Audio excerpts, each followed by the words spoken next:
ওয়াকার এবং র একত্র করে ষড়যন্ত্র করেছে যে লালমনিরহাট জেলাকে অস্থিতিশীল পরিস্থিতি তৈরি করতে হবে, এমন অস্থিতিশীল পরিস্থিতি তৈরি করবে যাতে করে বিদেশি চাইনিজরা বা কেউ এসে ওখানে কোনো প্রজেক্টে কাজ করতে না পারে। মূল বিষয়টা কি জানেন? লালমনিরহাটে চাইনিজ এই এয়ারপোর্টের রিওপেন করার কাজটাকে যে কোনো মূল্যে বন্ধ করতে হবে।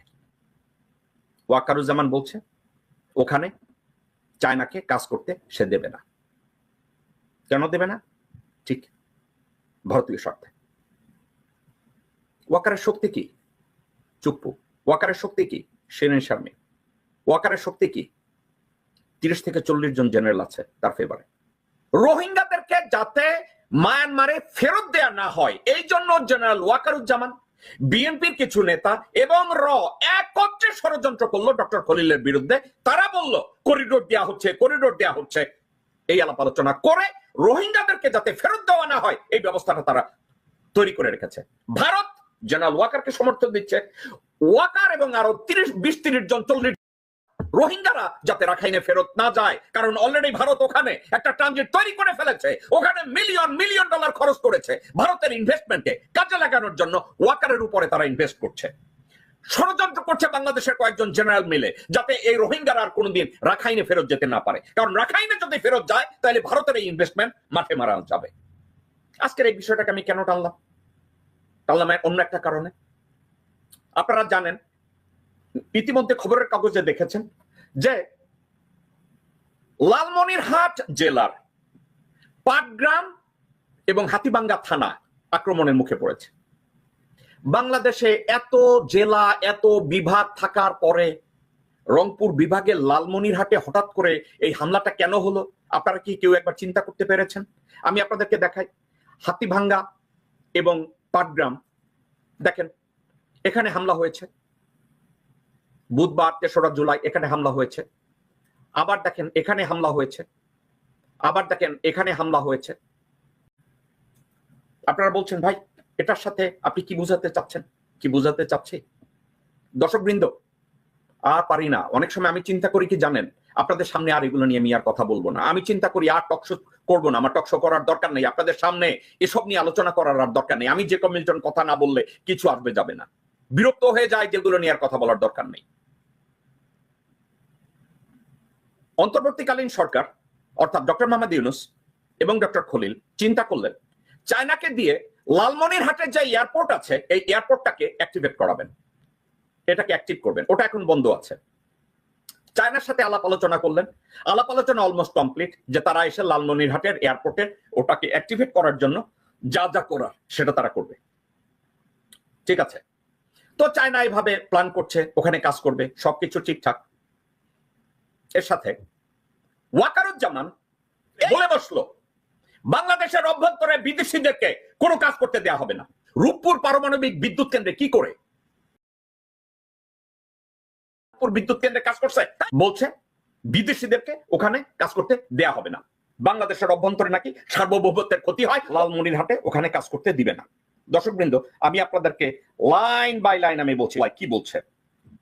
ভারতের শিলিগুড়ির কাছে চীন লালমনিরহাট বিমানবন্দর পুনর্নির্মাণের খবরের মধ্যে বাংলাদেশ সেনাবাহিনীর সেনাপ্রধান ওয়াকার জানিয়েছে যে তারা কোনো বিদেশি সত্তাকে এমন ভাবে দেশে কাজ করতে দেবে না যা তাদের নিরাপত্তা এবং জাতীয় স্বার্থের ক্ষতি করে।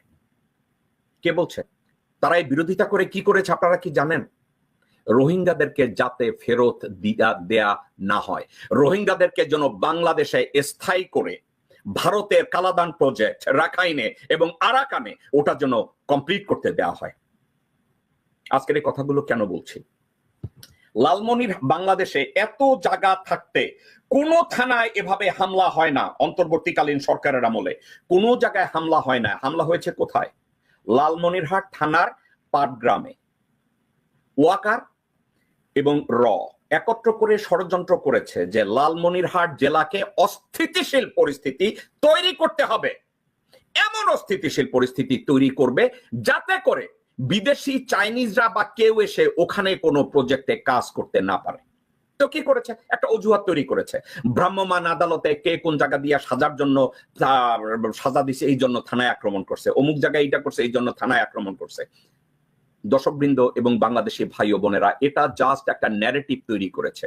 মূল বিষয়টা কি জানেন? লালমনিরহাটে চাইনিজ এই এয়ারপোর্টের রিওপেন করার কাজটাকে যে কোনো মূল্যে বন্ধ করতে হবে। এখন আপনারা খবরের কাগজে পড়েছেন পাটগ্রাম এবং হাতীভাঙ্গায় এ ধরনের আক্রমণ হয়েছে, এটা বোধহয় নর্মাল না। দর্শকবৃন্দ, আপনাদেরকে একের পর এক আমি সত্য কথাগুলো যখন বলি হারিয়ে যায়। আপনারা নিজেদের ছবি সামাজিক মিডিয়ায় দেন, কিন্তু এগুলো নিয়ে আপনারা শেয়ার করেন না, এগুলো নিয়ে আপনারা আলোচনা করেন না। এখন ওই বিষয়টা নিয়ে আমি বলি। ওয়াকারুজ্জামান বলেছে বিদেশি সত্তাকে এমন ভাবে দেশে কাজ করতে দেবে না যা তাদের নিরাপত্তা এবং জাতীয় স্বার্থের ক্ষতি করে। রংপুর বিভাগের অন্তর্গত লালমনিরহাট বিমান ঘাঁটিতে ভারতীয় সীমান্ত থেকে 20 কিলোমিটার দূরে অবস্থিত এবং কৌশলগত শিলিগুড়ি করিডোরের খুব কাছে অবস্থিত। মূলত 1931 সালে নির্মিত দ্বিতীয় বিশ্বযুদ্ধের সময় মিত্র বাহিনীর দ্বারা ব্যবহৃত একটি সামরিক বিমান ঘাঁটি। এটি বাংলাদেশ বিমান বাহিনীর দ্বারা পরিচালিত হয়। চীন যদি পুনর্নির্মাণ করে তবে এটি গোয়েন্দা তথ্য সংগ্রহ এবং সরবরাহ সহায়তার জন্য ব্যবহার করা যেতে পারে। বিমানবন্দরটি জাতীয়